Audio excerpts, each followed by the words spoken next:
leader.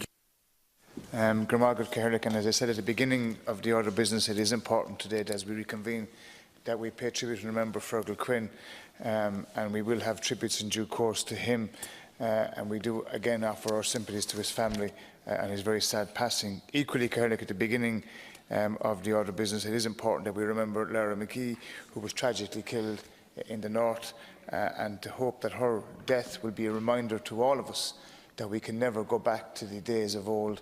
And equally, we, as you have done, and as Senator Mahoney has done, remember Eugene McGee, who was not just a GA manager, but he was a very insightful person in terms of his commentary around rural Ireland, around political affairs, and also in the world of journalism, and also innovative in his thinking. And we also remember the people who were killed in Sri Lanka as well today, since we last met.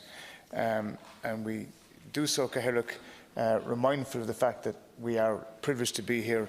And as Senator Mullen said, we are back from Orléans to Sira. And it is as a consequence of that that I should remind the House that the Seanad CPP received a request, which I, along with other members of the CPP, acquiesced to, the use of the Chamber tomorrow on Europe Day. That decision was made by the CPP. It is my intention to have business tomorrow, and we will have that tomorrow, that is the intention of my proposition to the House today. In regard to the amendment by Senator Éireann, to be fair to members of the House who are not here this afternoon, the Minister for Education is taking oral questions in the Dáil and won't be available until 7:30. Also, government are not opposing the private members' business, as you know, and other members who have other pieces of legislation that has been taken prior to your private members' bill have intimated in agreement with me, and I understand that it is the matter for the House in regarding the business of the House to be put or not, or rejected or not. But I do hope that we can accept my proposal regarding the order of business in terms of what we've proposed. I'm not trying in any way to be unhelpful to anybody. The Minister is not available until 7:30. Other members of the House have amendments on the wildlife bill, and they've indicated to me and to other members of the House, I'm sure, through their groups and other groups of their availability and otherwise. But I'm not curtailing the debate in the private members. There will be 2 hours allocated to it, as is normal, and that's still the intent. So I can't accept your amendment on the basis that the Minister is not available, but I can assure you the government are not opposing your amendment, and government are opposing your bill rather at this stage. Caherlick, there were members in the House, visitors from Shanghai with Seamus Hennessy, friends of Senator Maria Byrne, whom I wanted to welcome. They have since left the chamber. Caherlick, Senator Arda raised a very important issue of home care packages, and as Senator Mary-Louise O'Donnell also did in regarding the issue of older people and the need to provide support for them. Jim Power had a very interesting article today, or not today, but this week in the Irish Independent in regarding the cost of care of 4.5 billion in terms of older care. And caring for older people is one that we need to see addressed. And I fully agree with the sentiments expressed by Senator Mary-Louise O'Donnell, and I want to commend her for her publication this week of Irish Working Lives.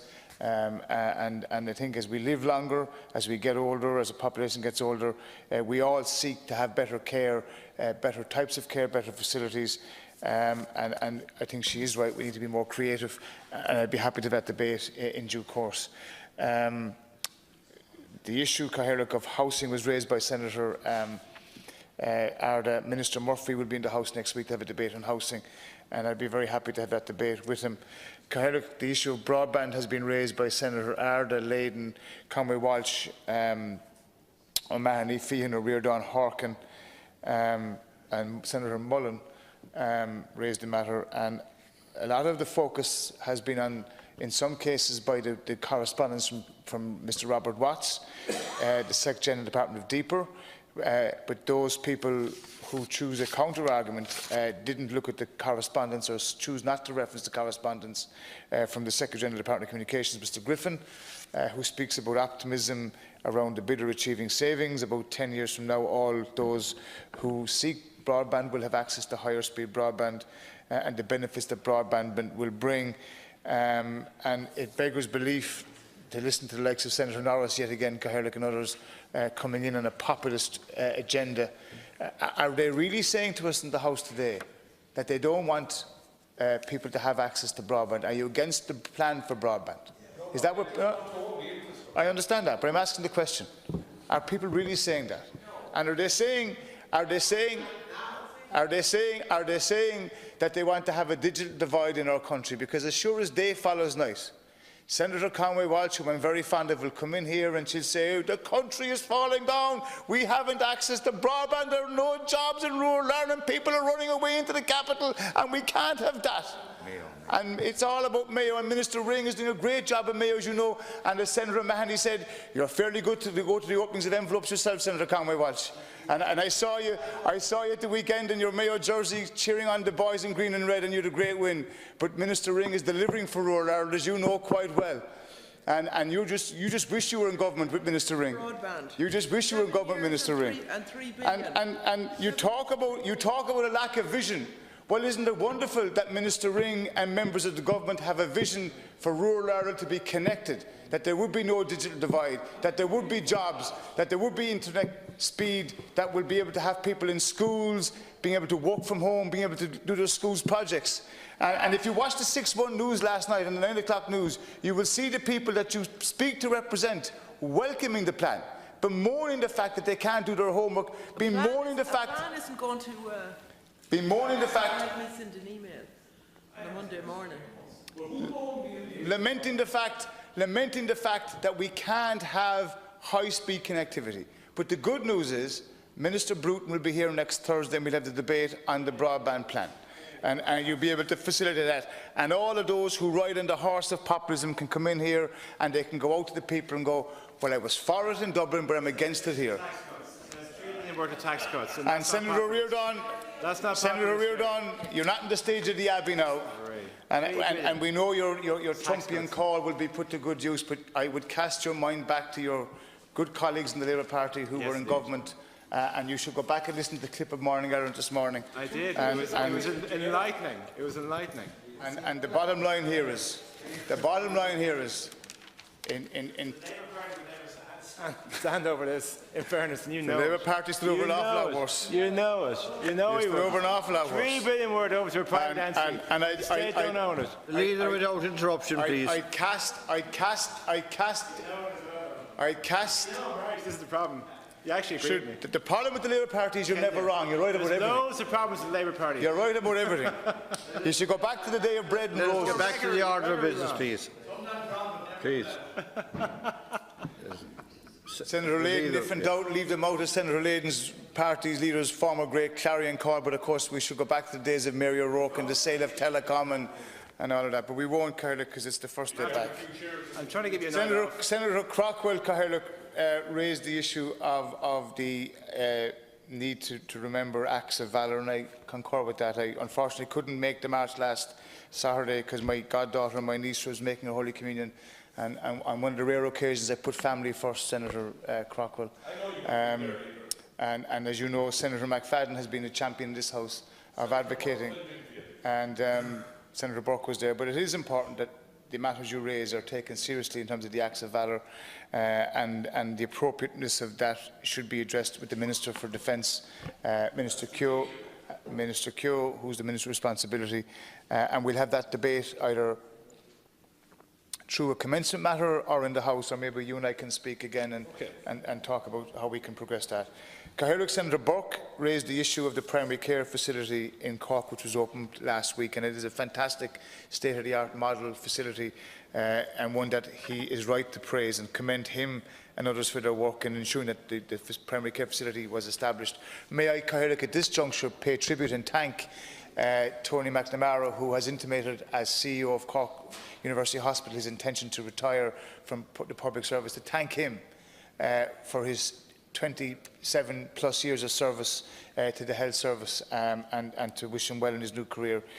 Senator Burke, Cathaoirleach, raised a very interesting judgment of Mr Justice Cross in regarding the Ruth Morrissey case and the questions he poses regarding the issue of future screening, and it is one that we need to have a debate about and a conversation about, because health and medicine are not exact sciences, and he is right to raise that issue. Senator Éireann also made reference to the issue of the dedicated transport policing, and I'd be happy with that debate in due course.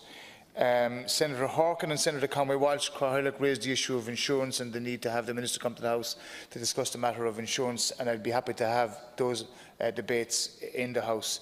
Senator Mulhern raised the impending community employment supervisor strike, and I know Minister Doherty has been in discussion with CE supervisor representatives, and they had a protest outside here before the Easter recess.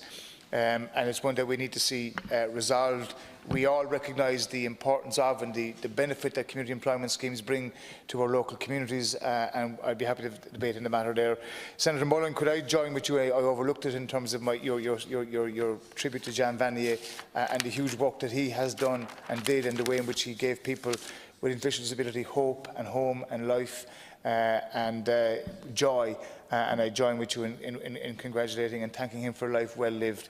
Senator Gavin raised the issue of the lady in Limerick, and I haven't got the information that you have spoken about, but my comment is quite simple. Any person of that age shouldn't be 4 days in the trolley, let alone 48 hours, let alone 4 hours. But there is an issue that you keep referring to here. Government, as you know, are committed to addressing the issue in University of Limerick Hospital. We have seen a new build sanctioned and commenced, and I hope that matter can be addressed urgently and soon. I commend Senator Batchick for attending the conference this week.